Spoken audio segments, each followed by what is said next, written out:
स्वागत है। आज हम महाराष्ट्र के रियल एस्टेट बाजार की नब्ज टटोलने वाले हैं। खास तौर से पुणे पर ध्यान रहेगा हमारा। जी। हमारे पास एक दस्तावेज के कुछ अंश है, महाराष्ट्र रियल एस्टेट परियोजनाएं और पुणे बाजार, और इसमें से मतलब दो मोटी मोटी बातें निकल रही हैं। हाँ। एक तरफ तो है रेगुलेटर का एक्शन, महारेरा जिसे कहते हैं, और दूसरी तरफ पुणे जैसे शहर का वो जबरदस्त परफॉर्मेंस। बिल्कुल। तो आज कोशिश यही रहेगी कि इन स्रोतों से जरूरी बातें निकालें, समझें कि भाई जमीन पर क्या हो रहा है और इसका मतलब क्या है घर खरीदारों के लिए, निवेशकों के लिए। सही। ठीक है, तो चलिए शुरू करते हैं, फिर इसकी परतें खोलते हैं। बिल्कुल। देखिए, रियल एस्टेट ना अपने आप में थोड़ा पेचीदा मामला तो है ही। इसमें सरकारी नियम हैं, कायदे हैं, फिर बाजार की अपनी चाल होती है, खरीदारों की सोच, हाँ, जरूरतें भी। हाँ, जरूरत। ये सब मिलकर एक क्या कहते हैं जटिल सी तस्वीर बनाते हैं। तो आज यही देखना दिलचस्प होगा कि कैसे मतलब राज्य स्तर के नियम जैसे महारेरा की सख्ती और शहर के स्तर पर जो बाजार की हलचल है, जैसे पुणे में तेजी दिख रही है, ये एक दूसरे पर कैसे असर डाल रहे हैं या फिर बिल्कुल अलग अलग चल रहे हैं। सही। यहाँ दिलचस्प बात यह है कि एक ही टाइम पर रेगुलेटर चाबुक भी चला रहा है और मार्केट भाग भी रहा है। क्या ये जुड़ा हुआ है या ये दो अलग कहानियां हैं, ये देखना होगा। तो चलिए शुरुआत करते हैं महारारा वाली खबर से। दस्तावेज साफ कह रहे हैं कि महाराष्ट्र में 4812 मतलब करीब करीब 5000 हाउसिंग प्रोजेक्ट्स का रजिस्ट्रेशन सस्पेंड कर दिया गया है। 5000? हाँ, ये आंकड़ा तो सुनने में ही बहुत बड़ा है। नहीं, ये वाकई बहुत बड़ा आंकड़ा है, इसे नजरअंदाज नहीं कर सकते। ये कोई छोटी मोटी बात नहीं है, ये हजारों प्रोजेक्ट्स हैं, न जाने कितने लोगों का पैसा, उम्मीदें, सब जुड़ा होता है इनसे। और वजह बताई गई है कि डेवलपर्स ने या तो ये नहीं बताया कि कंस्ट्रक्शन कहाँ तक पहुंचा, वो अपडेट नहीं किया, या फिर प्रोजेक्ट पूरा करने के लिए टाइम बढ़ाने की अर्जी नहीं दी। तो असर तो पड़ेगा ही, घर खरीदारों पर भी, डेवलपर्स पर भी, इसमें तो कोई शक नहीं। निश्चित रूप से। देखिए, महारेरा बना ही इसलिए था कि रियल एस्टेट में पारदर्शिता आए, डेवलपर्स की एक जवाबदेही हो। हाँ, ये रेगुलेटर है घर खरीदारों के हितों की रक्षा के लिए। तो जब कोई डेवलपर नियम फॉलो नहीं करता, जैसे टाइम पर प्रोग्रेस अपडेट नहीं देना, तो ये खरीदार के साथ एक तरह से सही नहीं है। उसे पता ही नहीं कि भाई मेरा पैसा कहाँ लगा है, प्रोजेक्ट कब मिलेगा, अंधेरे में रहता है वो। बिल्कुल। तो महारेरा की ये जो कार्रवाई है, इन 4812 प्रोजेक्ट्स का रजिस्ट्रेशन सस्पेंड करना, ये इसी जवाबदेही को लागू करवाने की एक कोशिश है, एक मैसेज है कि भाई नियमों को हल्के में मत लो। तो इसके नतीजे क्या हो सकते हैं? मतलब जिन्होंने इन प्रोजेक्ट्स में पैसा लगाया है, क्या उन्हें और लंबा इंतजार करना पड़ेगा अपने घर के लिए? और डेवलपर्स का क्या? खरीदारों के लिए तो सबसे बड़ा डर यही है, देरी। प्रोजेक्ट का रजिस्ट्रेशन सस्पेंड होने का मतलब है काम रुक सकता है, या कम से कम उसमें और अनिश्चितता आ जाएगी। उन्हें शायद अपने सपनों का घर मिलने में और ज्यादा टाइम लगे, और तब तक ईएमआई का बोझ तो है ही। हाँ, वो तो चलता ही रहेगा। और डेवलपर्स के लिए भी ये बड़ी मुसीबत है। रजिस्ट्रेशन सस्पेंड मतलब वो उस प्रोजेक्ट की मार्केटिंग या बिक्री नहीं कर सकते। अच्छा। हाँ, जब तक कि वो सारी शर्तें पूरी करके रजिस्ट्रेशन वापस चालू न करवा लें। इससे उनका कैश फ्लो मतलब पैसे का आना जाना वो बुरी तरह बिगड़ सकता है। खासकर छोटे डेवलपर्स के लिए तो बहुत मुश्किल हो जाएगा फिर। बिल्कुल, उनके लिए तो ये बहुत बड़ा झटका हो सकता है। फाइनेंस मिलने में भी दिक्कत आ सकती है। इससे एक और सवाल उठता है कि ये डेवलपर्स के बीच जो नियम पालन का रवैया है, उसको लेकर क्या पता चलता है? क्या ये प्रॉब्लम बहुत फैली हुई है या बस कुछ ही लोग गड़बड़ कर रहे हैं? ये सवाल बहुत जरूरी है।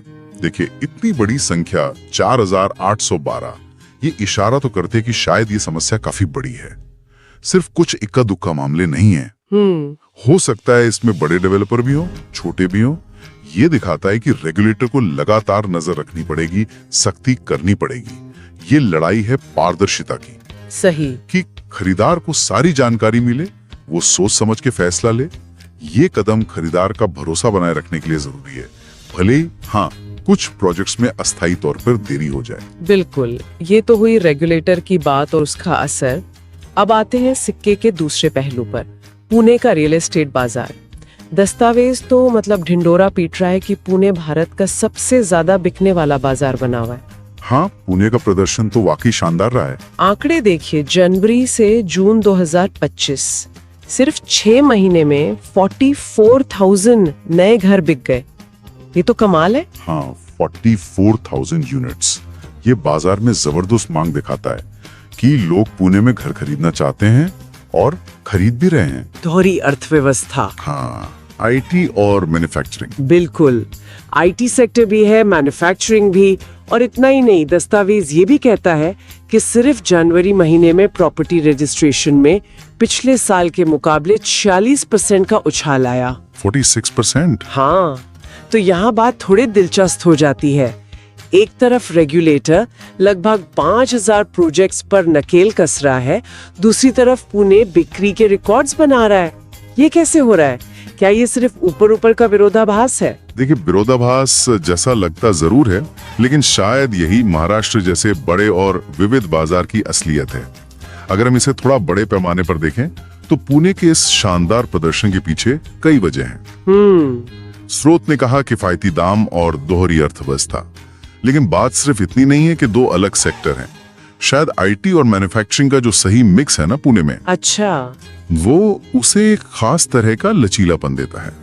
आईटी सेक्टर अच्छी सैलरी वाली नौकरियां लाता है, मैन्युफैक्चरिंग एक बड़ा बेस बनाता है जिसमें अलग अलग स्किल के लोगों के लिए मौके होते हैं। मतलब एक ज्यादा स्थिर, ज्यादा विविध रोजगार बाजार बनता है इससे। बिल्कुल। तो अर्थव्यवस्था किसी एक सेक्टर के भरोसे नहीं रहती, उतार चढ़ाव का असर कम होता है, लोगों की इनकम बनी रहती है तो घर खरीदने की क्षमता भी रहती है। हाँ, ये बात तो है। और साथ ही पुणे में पिछले कुछ सालों में इंफ्रास्ट्रक्चर भी तो सुधरा है। मेट्रो आई, नई सड़कें, कनेक्टिविटी बेहतर हुई। ये सब मिलकर शहर को रहने के लिए और आकर्षक बनाते हैं। तो सिर्फ कीमत नहीं, नौकरियां, लाइफस्टाइल, इंफ्रास्ट्रक्चर सब मिलकर मांग बढ़ा रहे हैं। हाँ, और वो 46% की रजिस्ट्रेशन ग्रोथ वो दिखाती है कि मांग सिर्फ स्थिर नहीं है, बढ़ रही है तेजी से। हो सकता है कुछ पुरानी दबी हुई मांग भी निकल रही हो, लेकिन ये बाजार की मजबूती का साफ इशारा है। चलिए पुणे के बाजार के ट्रेंड्स में थोड़ा और अंदर चलते हैं। स्रोत कहता है कि सबसे ज्यादा बिकने वाले अपार्टमेंट्स मीडियम रेंज वाले हैं, 50 लाख से 1 करोड़ के बीच। हाँ, ये मिड सेगमेंट। ये आंकड़ा बताता है कि खरीदार किस तबके से है, उसकी पसंद क्या है। हाँ, ये सेगमेंट अक्सर मिडिल क्लास और जो पहली बार घर खरीद रहे हैं उनके लिए सबसे सही होता है। ये दिखाता है कि पुणे में एक अच्छा और जो पहली बार घर खरीद रहे हैं उनके लिए सबसे सही होता है। ये दिखाता है कि पुणे में एक अच्छा खासा मध्यम वर्ग है जो घर खरीदना चाहता भी है और खरीद भी सकता है। ये मार्केट की सेहत के लिए अच्छा संकेत है। लेकिन यहीं पर एक पैच भी है, एक विरोधाभास जैसा। दस्तावेज इशारा करता है कि सामर्थ्य मतलब अफोर्डेबिलिटी वो एक चुनौती बनी हुई है, और इसी वजह से अपार्टमेंट का जो एवरेज साइज है वो छोटा होता जा रहा है, भले ही वो मुंबई के फ्लैट से अब भी बड़े हों। तो एक तरफ हम पुणे को किफायती कह रहे हैं, दूसरी तरफ लोगों को छोटे घरों से काम चलाना पड़ रहा है। ये क्या चक्कर है? ये बहुत बहुत जरूरी पॉइंट है। देखिए, किफायती शब्द ना हमेशा रिलेटिव होता है। पुणे शायद मुंबई या दिल्ली के मुकाबले ज्यादा किफायती हो। हाँ, ये तो है। लेकिन इसका मतलब ये नहीं कि यहाँ घर खरीदना सबके लिए आसान है। जमीन के दाम बढ़ रहे हैं, कंस्ट्रक्शन का सामान महंगा हो रहा है, लोन की ब्याज दरें, ये सब मिलकर घर की कुल लागत बढ़ा रहे हैं। सही। अब डेवलपर के सामने चुनौती है कि फ्लैट की कीमत को एक दायरे में कैसे रखें जिसे ज्यादा लोग खरीद सकें। तो उसका एक आम तरीका क्या है? फ्लैट का साइज छोटा कर दो। तो पर स्क्वायर फुट रेट शायद कम लगे, लेकिन टोटल कीमत देना फिर भी मुश्किल हो रहा है, इसलिए साइज कम हो रहा है। बिल्कुल सही समझे। सामर्थ्य सिर्फ टैग प्राइस पर निर्भर नहीं करती, वो खरीदार की इनकम पर, उसकी लोन लेने की कैपेसिटी पर, उसके मौजूदा खर्चों पर, इन सब पर निर्भर करती है। अगर लोगों की इनकम उतनी तेजी से नहीं बढ़ रही जितनी प्रॉपर्टी की कीमतें, तो वो सामर्थ्य की खाई चौड़ी होती जाती है। भले ही शहर किफायती कहलाता रहे, तो अपार्टमेंट का साइज छोटा होना इसी एडजस्टमेंट का नतीजा है। लोग शायद कम जगह में रहने को तैयार हो जाते हैं ताकि बजट में घर आ जाए। एक तरह का समझौता है ये। हाँ, बाजार की हकीकत का एक समझौता। स्रोत कुछ खास इलाकों का भी जिक्र करता है, हिंजवड़ी, वाकड़, खराड़ी, कोथरूड, उंद्री। यहाँ औसत कीमतों में 3-4% की बढ़ोतरी हुई है। क्या ये बढ़ोतरी टिकाऊ लगती है, खासकर जब हम ये सामर्थ्य वाली चुनौती की बात कर रहे हैं? देखिए 3-4% सालाना बढ़ोतरी आज के माहौल में बहुत ज्यादा एग्रेसिव नहीं मानी जाएगी। इन्फ्लेशन के आसपास ही है। ठीक है। ये दिखाती है कि मांग बनी हुई है, खासकर इन इलाकों में। ये या तो आईटी हब के पास है या कनेक्टिविटी अच्छी है। लेकिन सवाल वही है, क्या ये टिकाऊ है? अगर कीमतें लगातार बढ़ती रहीं, भले ही धीरे धीरे, और इनकम ग्रोथ पीछे रह गई, तो सामर्थ्य की चुनौती और बढ़ेगी। यही 3-4% की बढ़ोतरी भी उन लोगों के लिए घर खरीदना मुश्किल कर सकती है जो बिल्कुल बजट के किनारे पर हैं। और ये सीधे सीधे फ्लैट्स के और छोटे होने के ट्रेंड को हवा दे सकती है। तो ये बढ़ोतरी एक स्वस्थ बाजार का संकेत हो सकती है, लेकिन इसके साथ सामर्थ्य का मुद्दा और गहरा जुड़ा हुआ है। तो इसका कुल मिलाकर मतलब क्या निकलता है? हमने एक तरफ देखा कि महारेरा सख्ती कर रहा है उन डेवलपर्स पर जो नियम नहीं मान रहे। दूसरी तरफ पुणे का बाजार है जो बिक्री के झंडे गाड़ रहा है, लेकिन वहां भी सामर्थ्य की चुनौती है, घर छोटे हो रहे हैं। क्या ये दोनों बातें रेगुलेशन और मार्केट बूम बिल्कुल अलग अलग चल रही हैं? नहीं, अलग नहीं है। या फिर रेगुलेटर की कार्रवाई का असर पुणे जैसे फलते फूलते बाजार पर भी पड़ सकता है? क्या पुणे के खरीदारों को भी सावधान रहना चाहिए कि कहीं चमकते आंकड़ों के पीछे ये नॉन कंप्लायंस की समस्या न छिपी हो? ये सारे सवाल एक दूसरे से जुड़े हुए हैं। पहली नजर में शायद लगे कि एक कहानी रेगुलेशन की है, दूसरी ग्रोथ की, लेकिन असल में ये एक ही सिक्के के दो पहलू हैं। सही बात है। देखिए, ग्रोथ या विकास तभी सस्टेनेबल होता है, टिकाऊ होता है, जब वो नियमों के दायरे में हो। सही। और सबके लिए फायदेमंद, खासकर खरीदारों के लिए। सही। पुणे का बाजार मजबूत मांग दिखा रहा है, ये अच्छी बात है शहर की इकोनॉमी के लिए। लेकिन महारेरा की कार्रवाई हमें याद दिलाती है कि इस ग्रोथ के साथ रिस्क भी जुड़े हैं। डेवलपर का नियमों का पालन ना करना ये एक बड़ा रिस्क है। तो क्या ये मुमकिन है कि पुणे की कुछ बहुत सक्सेसफुल दिखने वाली परियोजनाओं में भी अंदर ही अंदर कुछ गड़बड़ हो जो अभी सामने ना आई हो? इसकी संभावना से इनकार नहीं कर सकते। वो 4812 सस्पेंडेड प्रोजेक्ट्स हैं, वो पूरे महाराष्ट्र से हैं। उनमें पुणे के प्रोजेक्ट्स भी हो सकते हैं। अच्छा। सिर्फ इसलिए कि कोई प्रोजेक्ट तेजी से बिक रहा है, ये गारंटी नहीं है कि डेवलपर सारे नियम मान रहा है या टाइम पर डिलीवरी देगा। यहीं पर खरीदार की अपनी जिम्मेदारी बढ़ जाती है। बिल्कुल। मौजूदा बाजार में मौके जरूर हैं, लेकिन जोखिम भी कम नहीं। इसलिए किसी भी प्रोजेक्ट में पैसा लगाने से पहले वो जिसे कहते हैं उचित परिश्रम या ड्यू डिलिजेंस, वो करना बहुत जरूरी है। उचित परिश्रम, ड्यू डिलिजेंस, इसको थोड़ा और समझाएंगे? मतलब आम खरीदार क्या करे? उचित परिश्रम का सीधा मतलब है अपना होमवर्क ठीक से करना। बस ब्रोशर या विज्ञापन देखकर फैसला मत लीजिए। डेवलपर का पिछला रिकॉर्ड देखिए, उसकी रेप्यूटेशन कैसी है ये पता करिए। सबसे जरूरी, प्रोजेक्ट महारेरा में रजिस्टर्ड है या नहीं, उसकी वेबसाइट पे सारी जानकारी अपडेटेड है या नहीं, ये सब चेक करिए। अच्छा। प्रोजेक्ट से जुड़े सारे कानूनी कागजात जैसे टाइटल डीड, अप्रूवल्स वगैरह, उन्हें ध्यान से देखिए। जरूरत पड़े तो किसी वकील की मदद लीजिए। मतलब पूरी तरह संतुष्ट होने के बाद ही आगे बढ़िए। हाँ, ये थोड़ी मेहनत का काम है पर जरूरी है। हाँ, मेहनत का काम लग सकता है, लेकिन ये आपको भविष्य की बड़ी परेशानियों से बचा सकता है। ये वाकई बहुत काम की सलाह है। तो चलिए आज की इस गहरी पड़ताल के जो मुख्य बिंदु निकले उन्हें एक बार फिर से दोहरा लेते हैं। जी। पहला, महारेरा महाराष्ट्र में सख्ती बरत रहा है।